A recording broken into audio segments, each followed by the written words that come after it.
Gradino in cui gira la testa in diverse direzioni. Ma questo ha a che fare col bunker? No. Ciao e benvenuti a Lario Svelato, il vlog che vi racconta qualcosa sul lago di Como che forse ancora non conoscete. Io sono Alessandro di Lake Como Travel e con me oggi ci sono Davide di Slow Lake Como. Ciao Ale.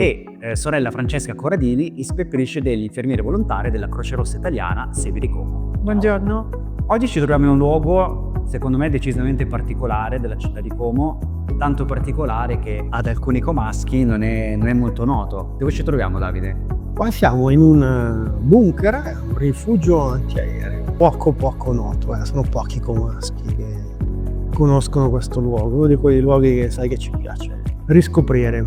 Nonostante tra l'altro sia a 2 passi dalle mura della città vecchia. Beh sì, siamo in pieno centro, la città murata è forse a 200 metri da qua, quindi siamo in super centro. Cosa ci fa un rifugio antiaereo sotto la sede della Croce Rossa? Sotto la sede della Croce Rossa esiste questo bunker antibombe e antigas, appunto perfettamente conservato della Seconda Guerra Mondiale.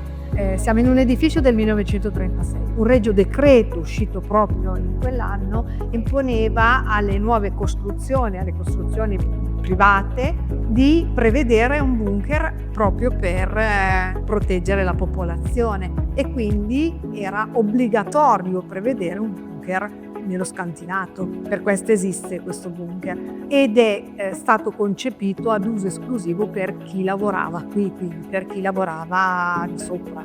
Tra l'altro si possono anche vedere delle immagini di costruzione, diciamo, di come poteva essere effettivamente vivere questo bunker, no? Nei momenti più critici, ma effettivamente il rifugio è stato utilizzato con l'entrata degli italiani in guerra. Magari dacci anche un po' un contesto storico di Como in quegli anni. Como in quegli anni, come un po' in tutta la sua storia, è una città di frontiera.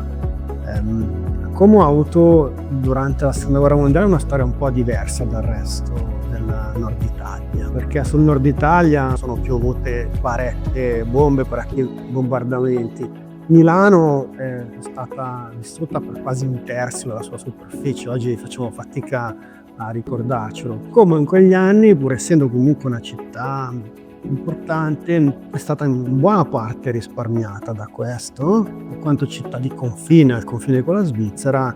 Ovviamente la possibilità che delle bombe potessero anche cadere oltre il confine avrebbe comportato una serie di problematiche. Questo non vuol dire che il bunker non sia stato utilizzato. Non ci sono stati bombardamenti, ma gli allarmi suonavano. I vecchi ci raccontano di come da Como, da Brunate, fosse visibilissimi gli aerei dell'aviazione inglese bombardare la città di Milano. Quindi il fatto che dei bombardamenti potessero arrivare fin qua era comunque qualcosa che in qualche modo ti pensava che potesse avvenire. Poi non è avvenuto, ma insomma la paura ogni volta che suonava un allarme era quella che provava qualsiasi cittadino del Nord Italia, insomma.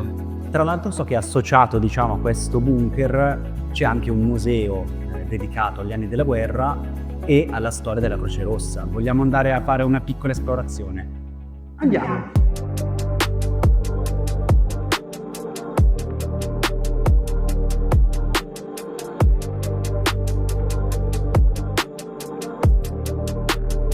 Gli abitanti di Como come erano preparati per eventuali attacchi aerei? Allora, gli abitanti di Como, un po' come tutti gli abitanti del Nord Italia, venivano istruiti su come comportarsi. Allora, innanzitutto dovete immaginare che c'erano tanti rifugi, alcuni erano in uso privato come questo, che ci siamo detti che era uso privato, altri erano, diciamo, aperti alla popolazione. Ce n'erano anche in luoghi della città che sono noti. In questa foto vedete il Tempio Volchiano e sullo sfondo il Castel Baradello. Questi erano 2 luoghi in cui c'erano dei rifugi, nel caso del Tempio Volchiano proprio al di sotto, nel caso dell'area del castello nella collina del Castel Baradello, ma è solo per fare degli esempi, ce n'erano un po' in tutta la città. E poi c'erano delle regole da seguire, ecco, quella forse più importante riguardava il buio. Quando c'era la possibilità di bombardamento era molto importante tenere il più possibile la città buia, perché le luci potevano essere un punto di riferimento per i bombardieri. La tempistica con cui recarsi nel rifugio doveva essere molto rapida, cioè non è che potevi stare ad aspettare più di tanto. Insomma, era una questione di vita o di morte. E qua si racconta di quelli che sono gli episodi che ci sono stati su Como e provincia. L'episodio forse più famoso, anche più triste, è il bombardamento di Erba.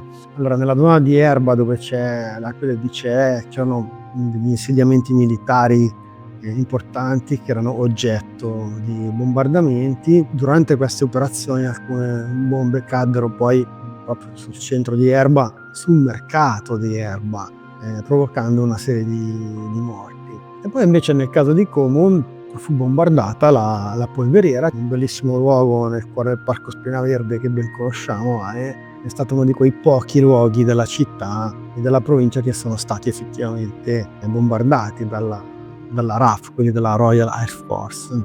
Questi contenitori erano per contenere le maschere che poi vedi lì, e questa è una particolarità perché, almeno per quanto riguarda Como, questo era l'unico rifugio anche antigas, quindi queste sono tutte diciamo maschere, reperti originali dell'epoca e che erano situati in un luogo che, ripeto, era l'unico in Como attrezzato anche per la resistenza antigas.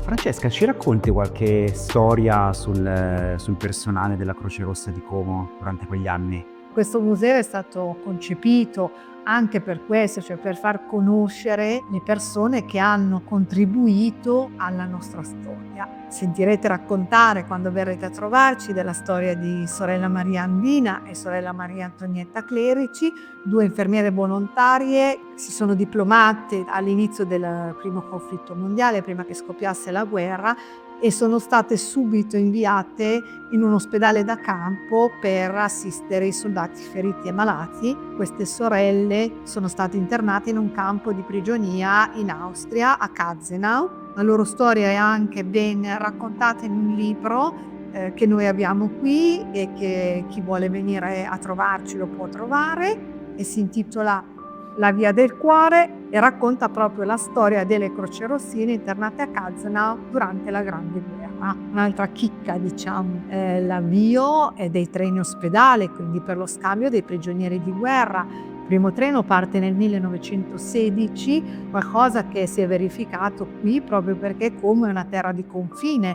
quindi siamo al confine con la Svizzera. Se si considera Como come città di frontiera nella sua storia, si capiscono tante cose della storia della città. È una linea di lettura interessante. Poi più vedremo posti, più vedrai che questo aspetto dell'essere città di frontiera ricorre ed è una sua caratteristica fondamentale.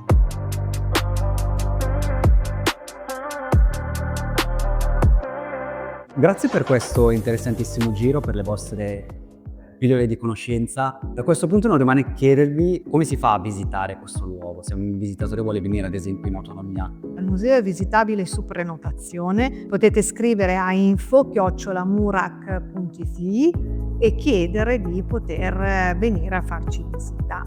So che anche Slow Lake Como organizza dei tour guidati. Sì, esatto, circa ormai, cos'è Francesca, un paio di volte al mese, qualche volta anche... Sì, un paio di volte al mese. Collaboriamo, facciamo dei tour assieme che vengono pubblicizzati sul nostro sito, insomma, c'è anche questa possibilità. Vi ringrazio ancora e Grazie a te. invito tutti ad iscriversi al canale per supportare il progetto e vi do un saluto alla prossima puntata di L'Area Svelata. Ciao!